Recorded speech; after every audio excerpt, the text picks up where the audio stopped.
Hello दोस्तों, नमस्कार। स्वागत है आपका हमारे YouTube channel study with Uttarakhandi पर। दोस्तों, आज की वीडियो में हम सामान्य हिंदी के कुछ इंपॉर्टेंट एमसीक्यू डिस्कस करने वाले हैं जो आपके आने वाले एग्जाम के लिए बहुत ज़्यादा इंपॉर्टेंट होने वाले हैं। तो दोस्तों, वीडियो में अंत तक बने रहना और वीडियो को लाइक और चैनल को सब्सक्राइब जरूर करना। तो चलो दोस्तों, बिना किसी देरी के वीडियो की शुरुआत करते हैं। हमारा आज का पहला क्वेश्चन है, हिंदी किस भाषा परिवार की भाषा है? तो दोस्तों, जो हिंदी है वो भारोपीय परिवार की भाषा है। इस क्वेश्चन का राइट आंसर हो जाएगा हमारा ऑप्शन ए। और दोस्तों, भारत में दोस्तों 4 भाषा परिवार हैं, ये भी आपको बिल्कुल याद रखना है। भारत में कितने भाषा परिवार हैं? आप बताएंगे 4। और वो 4 कौन कौन से हैं? भारोपीय, द्रविड़, आस्ट्रिक और चीनी तिब्बती। ये चारों आपको बिल्कुल याद रखना है। और दोस्तों, भारत में जो सर्वाधिक क्षेत्र पर बोली जाती है वो भारोपीय भाषा बोली जाती है 73% क्षेत्र पे। और दूसरे नंबर पे आती है दोस्तों द्रविड़, ये 25% क्षेत्र पर बोली जाती है। और दोस्तों, आस्ट्रिक बोली जाती है 1.3% क्षेत्र पे। और दोस्तों, चीनी तिब्बती बोली जाती है 0.7% क्षेत्र पे। ये सारे फैक्ट दोस्तों आपको बिल्कुल याद रखने हैं। हिंदी किस भाषा परिवार की भाषा है? आप बताएंगे भारोपीय। भारत में कितने भाषा परिवार हैं? आप बताएंगे 4। वो 4 कौन कौन से हैं? भारोपीय, द्रविड़, आस्ट्रिक और चीनी तिब्बती। और सर्वाधिक बोली जाने वाली बोली कौन सी है? तो आप बताएंगे भारोपीय। 73% क्षेत्र पर यह बोली जाती है। अगला क्वेश्चन है हमारा, हिंदी भाषा का जन्म हुआ है? तो दोस्तों, हिंदी भाषा का जन्म हुआ है अपभ्रंश से। इस क्वेश्चन का राइट आंसर हो जाएगा हमारा ऑप्शन ए। अब दोस्तों, अगर हम अपभ्रंश की बात करें तो अपभ्रंश भाषा का विकास दोस्तों 500 ईस्वी से लेकर 1000 ईस्वी के मध्य में हुआ था। ये भी आपको बिल्कुल याद रखना है। अब दोस्तों, क्वेश्चन बन सकता है कि अपभ्रंश भाषा का विकास कब हुआ था? तो आप बताएंगे 500 ईस्वी से लेकर 1000 ईस्वी के मध्य अपभ्रंश भाषा का क्या हुआ था? विकास हुआ था। और दोस्तों, अपभ्रंश भाषा में दोस्तों जो साहित्य का आरंभ माना जाता है दोस्तों, वो 8वीं सदी से माना जाता है। ये भी आपको बिल्कुल याद रखना है। 1 नंबर के लिए क्वेश्चन बन सकता है कि अपभ्रंश भाषा में दोस्तों साहित्य का आरंभ कब से हुआ था? तो दोस्तों, अपभ्रंश भाषा में साहित्य का आरंभ हुआ था 8वीं सदी से। और अपभ्रंश भाषा साहित्य के दोस्तों प्रथम कवि कौन थे? क्वेश्चन बन सकता है। तो अपभ्रंश भाषा साहित्य के दोस्तों प्रथम कवि थे स्वयंभू। ये भी आपको बिल्कुल याद रखना है। हिंदी भाषा का जन्म हुआ है अपभ्रंश से, ठीक है। अपभ्रंश भाषा का विकास कब हुआ? आप बताएंगे 500 ईस्वी से लेकर 1000 ईस्वी के मध्य में। अपभ्रंश भाषा में साहित्य का आरंभ कब से माना जाता है? आप बताएंगे 8वीं सदी से। और अपभ्रंश भाषा साहित्य के प्रथम कवि कौन थे? तो आप बताएंगे कवि स्वयंभू। ये सारे फैक्ट दोस्तों आपको बिल्कुल याद रखने हैं। अगला क्वेश्चन है हमारा, हिंदी की विशिष्ट बोली ब्रजभाषा किस रूप में सबसे अधिक प्रसिद्ध है?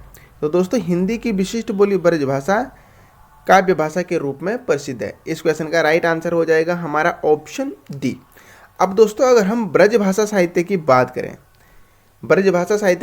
करें दोस्तों, तो ब्रजभाषा साहित्य की शुरुआत हुई थी दोस्तों 1354 से। ये भी आपको बिल्कुल याद रखना है। 1 नंबर के लिए क्वेश्चन बन सकता है कि ब्रजभाषा साहित्य की शुरुआत कब से हुई थी? तो आप बताएंगे 1354 से। और दोस्तों, ब्रजभाषा साहित्य का प्राचीनतम ग्रंथ कौन सा है?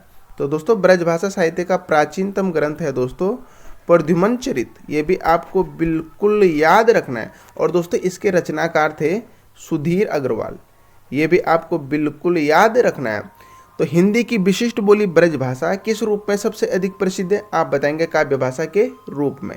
और ब्रजभाषा साहित्य का प्राचीनतम ग्रंथ कौन सा? आप बताएंगे प्रद्युमन चरित्र। ब्रजभाषा साहित्य के जो प्राचीनतम ग्रंथ है उसके रचनाकार कौन है? आप बताएंगे सुधीर अग्रवाल। और ब्रजभाषा साहित्य का आरंभ कब से माना जाता है? तो आप बताएंगे 1354 से। तो ये सारे फैक्ट आपको बिल्कुल याद रखने हैं। अगला क्वेश्चन है हमारा, भारतवर्ष में हिंदी को आप किस वर्ग में रखेंगे? तो दोस्तों, भारतवर्ष में हिंदी को हम रखेंगे दोस्तों राजभाषा के रूप में। इस क्वेश्चन का राइट आंसर हो जाएगा हमारा ऑप्शन बी। अब दोस्तों, राजभाषा है जो राजभाषा का दोस्तों सिंपल सा अर्थ होता है दोस्तों राजकाज की भाषा। राजभाषा का अर्थ है दोस्तों राजकाज की भाषा। और दोस्तों 14 सितंबर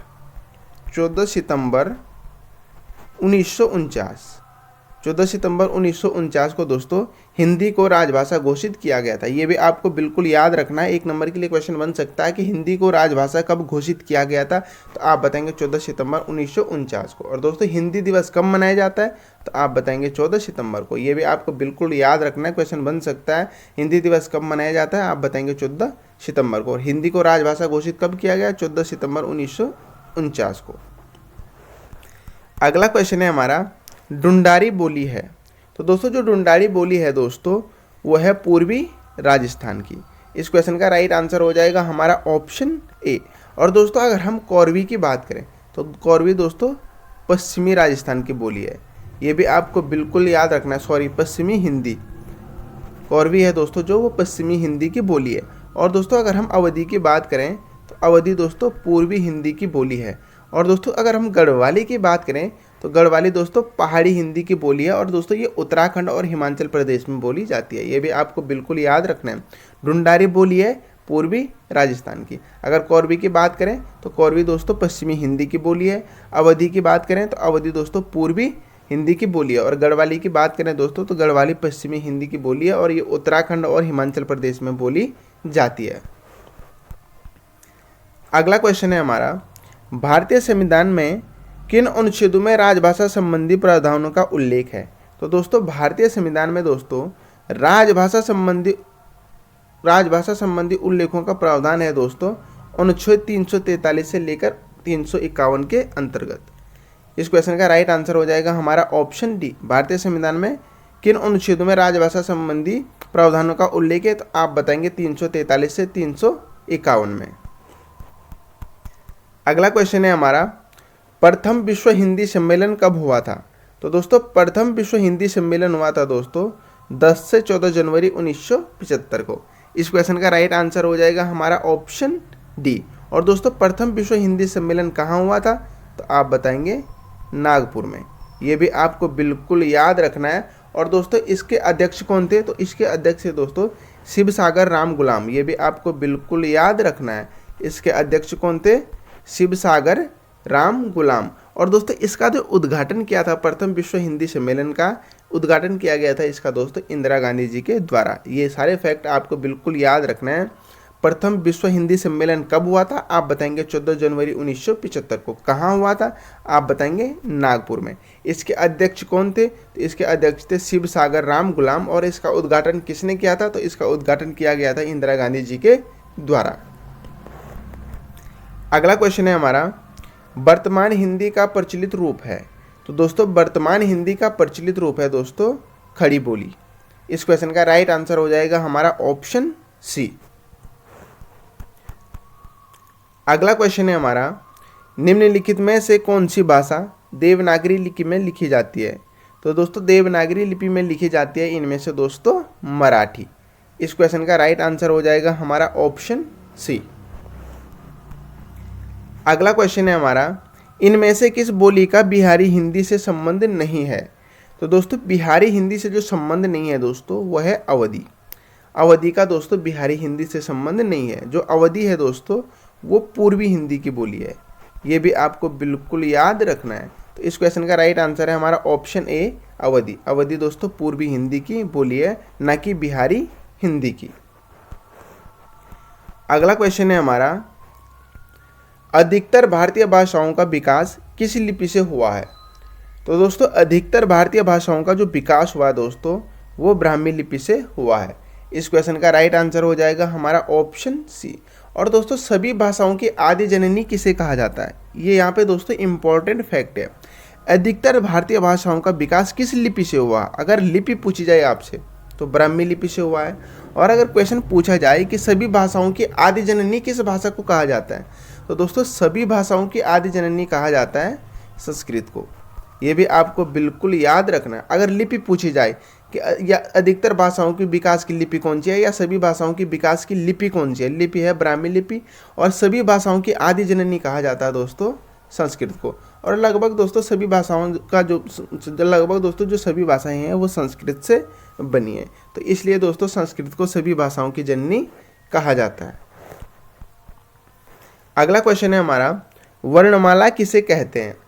तो दोस्तों वर्णों के व्यवस्थित समूह को वर्णमाला कहते हैं। इस क्वेश्चन का राइट आंसर हो जाएगा हमारा ऑप्शन डी। और दोस्तों उच्चारण के आधार पर दोस्तों 45 वर्ण हैं। उच्चारण के आधार पर दोस्तों 45 और लेखन के आधार पर दोस्तों वर्णों की संख्या है 52। ये भी आपको बिल्कुल याद रखना है। वर्णमाला किसे कहते हैं, आप बताएंगे वर्णों के सुव्यवस्थित समूह को। और उच्चारण के आधार पर दोस्तों वर्णों की संख्या है 45 और लेखन के आधार पर दोस्तों वर्णों की संख्या है 52। अगला क्वेश्चन है हमारा, हिंदी में उपसर्गों की संख्या कितनी मानी जाती है? तो दोस्तों हिंदी में उपसर्गों की संख्या मानी जाती है दोस्तों 13। इस क्वेश्चन का राइट आंसर हो जाएगा हमारा ऑप्शन डी। और दोस्तों वही अगर हम संस्कृत की बात करें दोस्तों, तो संस्कृत में उपसर्गों की संख्या मानी जाती है दोस्तों 22। ये भी आपको बिल्कुल याद रखना है। और दोस्तों जो वाक्य के प्रारंभ में लगते हैं, उपसर्ग कहाँ लगते हैं? तो उपसर्ग दोस्तों वाक्य के प्रारंभ में लगते हैं। तो ये भी आपको बिल्कुल याद रखना है। हिंदी में उपसर्गों की संख्या कितनी मानी जाती है? आप बताएंगे 13। संस्कृत में उपसर्गों की संख्या कितनी मानी जाती है? संस्कृत के कितने उपसर्ग हैं? तो आप बताएंगे 22। और उपसर्ग दोस्तों वाक्य के प्रारंभ में लगते हैं। अगला क्वेश्चन है हमारा, भाषा के आधार पर भारतीय राज्यों की पुनः संरचना की गई थी। तो दोस्तों भाषा के आधार पर भारतीय राज्यों की पुनः संरचना की गई थी 1956 में। इस क्वेश्चन का राइट आंसर हो जाएगा हमारा ऑप्शन डी। और दोस्तों भाषाई आधार पर प्रथम गठित राज्य है दोस्तों आंध्र प्रदेश। ये भी आपको बिल्कुल याद रखना है। क्वेश्चन बन सकता है 1 नंबर के लिए कि भाषाई आधार पर गठित प्रथम राज्य कौन सा है? तो आप बताएंगे आंध्र प्रदेश। और भाषा के आधार, वैसे तो दोस्तों आंध्र प्रदेश का जो गठन हुआ था वो 1953 में हुआ था, लेकिन क्वेश्चन पूछा क्या गया है? भाषा के आधार पर भारतीय राज्यों की पुनः संरचना। तो दोस्तों पुनः संरचना की गई थी 1956 में। और भाषाई आधार पर गठित प्रथम राज्य है दोस्तों आंध्र प्रदेश। अगला क्वेश्चन है हमारा, बघेली बोली का संबंध किस भाषा से है? तो दोस्तों जो बघेली बोली है दोस्तों, इसका संबंध है दोस्तों पूर्वी हिंदी से। इस क्वेश्चन का राइट आंसर हो जाएगा हमारा ऑप्शन ए। अगला क्वेश्चन है हमारा, निम्नलिखित में से कौन भारतीय परिवार की भाषा नहीं है? तो दोस्तों इनमें से दोस्तों जो भारतीय परिवार की भाषा नहीं है दोस्तों वो है मलयालम। इस क्वेश्चन का राइट आंसर हो जाएगा हमारा ऑप्शन ए। और दोस्तों मराठी और गुजराती ये क्या है दोस्तों? ये सभी हिंदी की भारोपीय परिवार की भाषा हैं।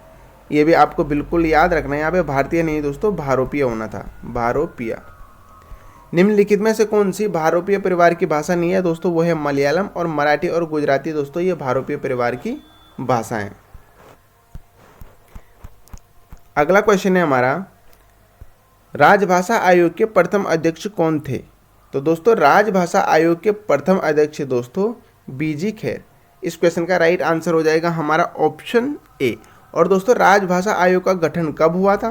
तो दोस्तों राजभाषा आयोग का गठन हुआ था 1955 में। ये भी आपको बिल्कुल याद रखना है। क्वेश्चन बन सकता है 1 नंबर के लिए कि राजभाषा आयोग का गठन कब हुआ था? आप बताएंगे 1955 में। और राजभाषा आयोग के प्रथम अध्यक्ष कौन थे? तो वो थे दोस्तों बीजी खेर।